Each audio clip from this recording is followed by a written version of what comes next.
The word jihad is mentioned in the Quran about 41 times. The words mercy, peace, and compassion are mentioned about 355 times. Yes, come in. Come on in, Riaz. Sit down, please. Contrary to popular belief in most Western cultures, Islam is a religion that preaches peace and tolerance. Yes, Patricia.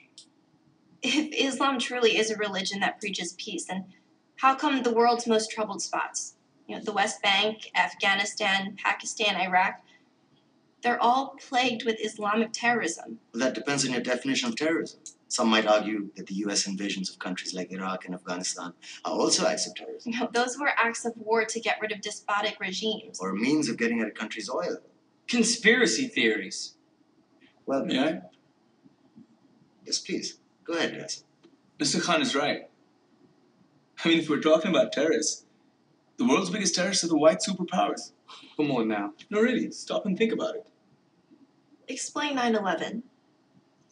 Okay. Do you know how many people died in the Twin Towers strike? Around 3,000. And do you have any idea how many people died in the bombing of Afghanistan? Take a wild guess. More than 15,000 people died. And that's just conservative figures.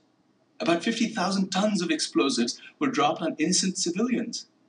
Men, women, children. Yeah, but that was because of the Taliban. Now that you brought it up, did you know that the Taliban was a creation of the CIA? To fight the Russians. Whatever. They were still harboring terrorists. Yeah, right. Terrorists that were never found. Just like the weapons of mass destruction that were never found in Iraq. Do you want to get into the death toll in Iraq? 500,000 civilians and counting.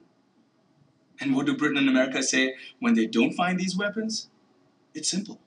They just say sorry. And still refuse to relinquish control of these countries. What are you trying to say? What I'm trying to say is that just because you're American, wear a fancy suit, and call yourself the president, doesn't make you any less of a terrorist. I'm saying that if you don't stop meddling in other people's countries, you will face a backlash. If Muslims like you feel that way, then why don't you get out of our country? We will. As soon as you promise to leave ours.